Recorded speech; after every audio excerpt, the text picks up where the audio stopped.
case provided by the Moot Beit Din this year is one of significant importance and unfortunate relatability. In this case, 65-year-old Leib has been suffering from two diseases: Alzheimer's type dementia and a recent heart attack, leaving him with a case of organ failure that will eventually kill him. Now, the only thing keeping him alive are a ventilator and an intra-aortic balloon pump, an IABP. Shayna, Leib's daughter, is now responsible for his treatment, and she has three options. One, a bypass operation that will allow the blood to flow correctly again, but there is a 25 to 30% chance of him dying on the operating table. Two, she can leave Leib as is and let nature take its course. This means that in the near future, the IABP will give out and Leib will pass away. Or lastly, they can take out the IABP and give Leib medication to treat his heart, but there is a high certainty, a 50% chance, he will die within a month. Therefore, Shayna has come to the Beit Din in order to get the best possible advice. We believe that the condition that Leib is in would be classified as Chai Sha'a, and that without any additional treatment, will eventually reach the state of Goses. Our Beit Din rules that Shayna should proceed with this operation, with the bypass operation, simply because there is a chance of survival. Although it is small, as Rav Moshe Feinstein explains in source 16, the Darchei Moshe, if there is any chance of survival, one must take it. Aside from this, all life is precious. Subsequently, one must ultimately strive to save another person, no matter what risks must be taken. Even if the quality of life isn't the most ideal, the essence of life is still amazing and important. One modern example that we could draw from is Lubavitcher Rebbe's second stroke. As written in Joseph Toloshkin's book, Rebbe, this event left him paralyzed and unable to speak. Yet the Hasidim kept him alive and made sure that his quality of life was as good as it could possibly be. Masechet Sanhedrin 73a explains that you must save someone if they are in danger of dying. In this case, Leib in this situation, and Shayna should therefore do anything in her power to try to save him, because otherwise he will die. To go even further, Tosafot on the Baraisa explains, one is allowed to remove something that prevents death and can extend life, but you cannot remove something that is actively keeping the person alive.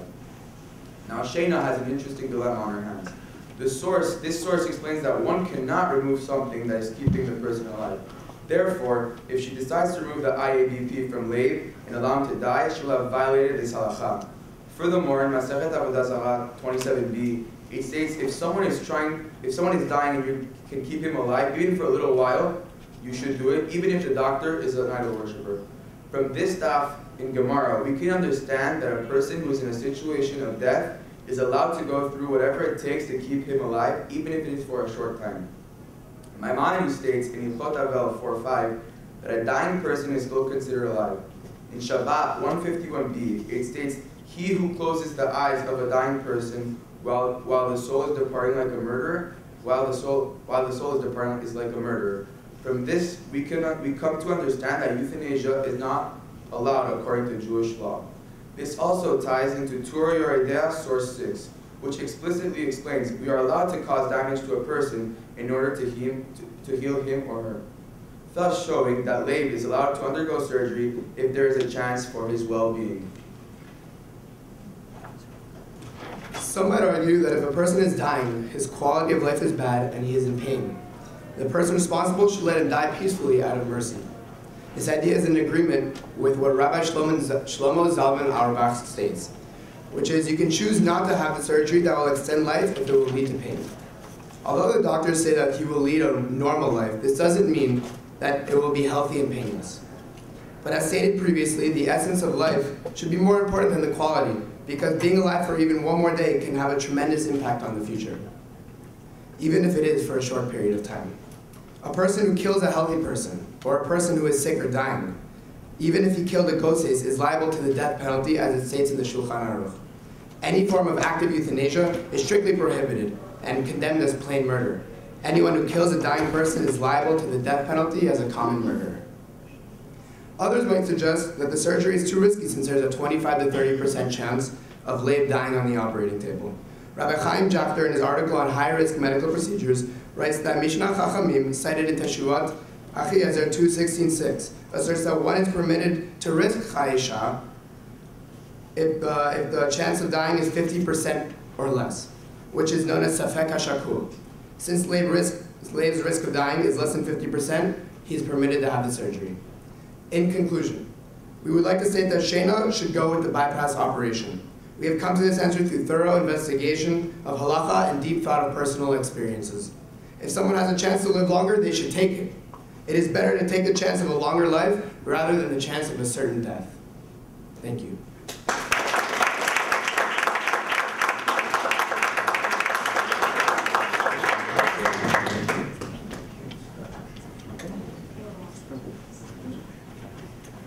Sure.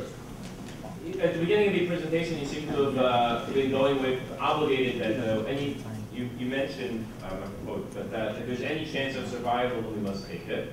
And therefore you advocated towards the surgery because it provides an opportunity of survival.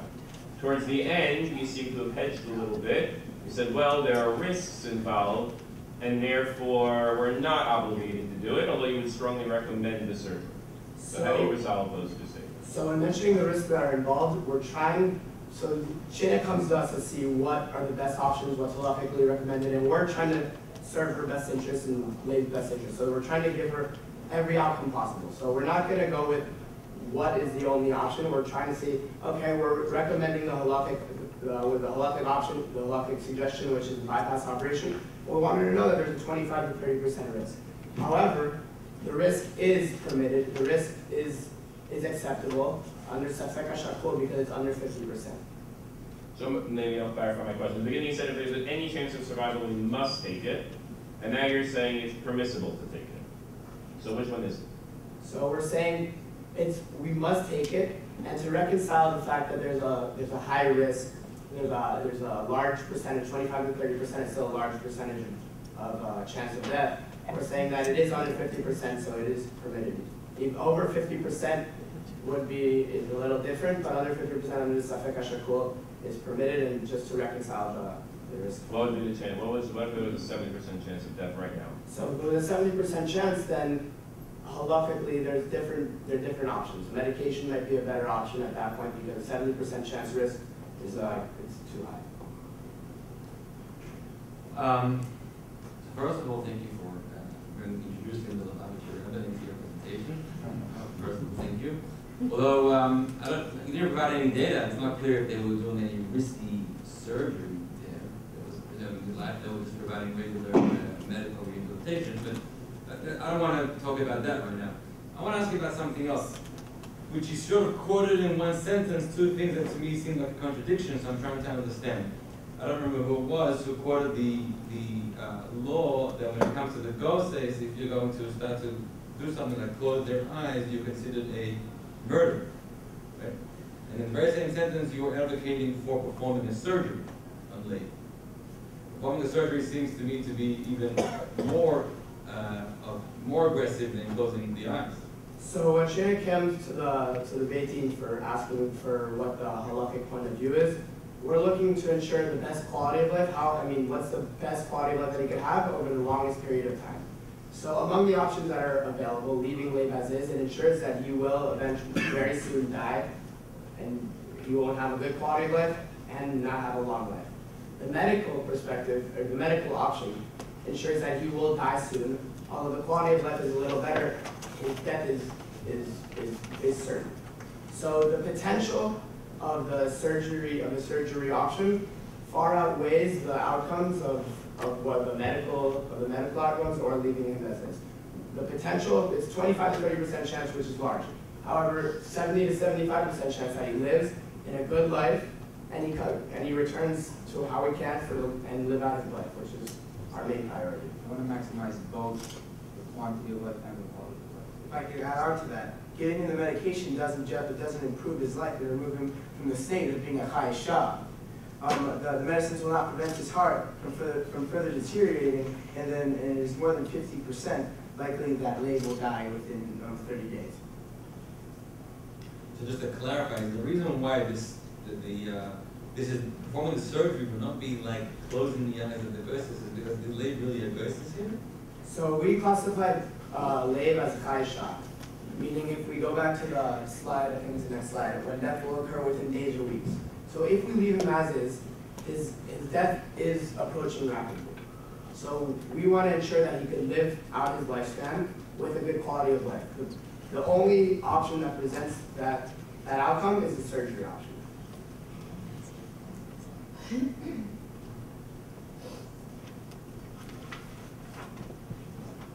I'm just wondering again about the sources that you would use or did use that relate to the balance between pain and suffering versus quality, as part of the quality of life, and whether you considered that in relation to surgery versus the medication.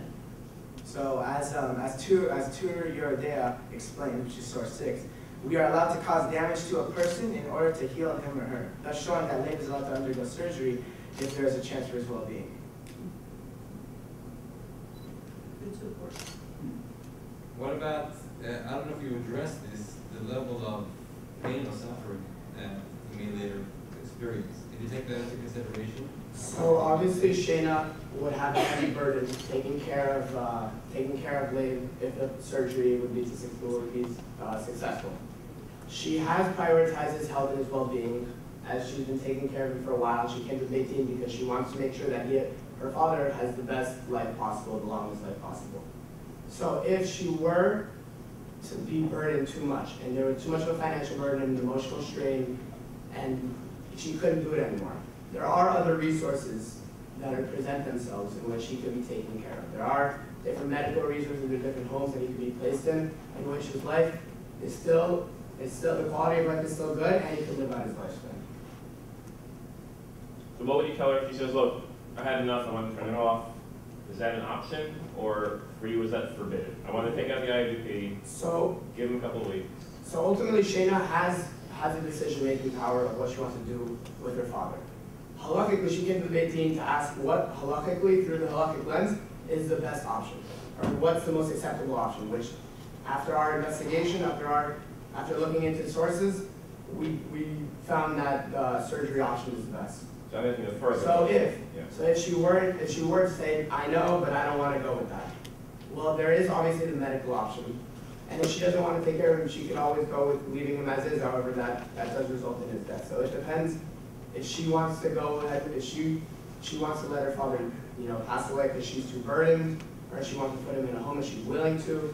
It's about her emotional state. So I mean, obviously, the patient's interest. The patient's interest takes precedence, but Shayna's the decision maker. Leib can't right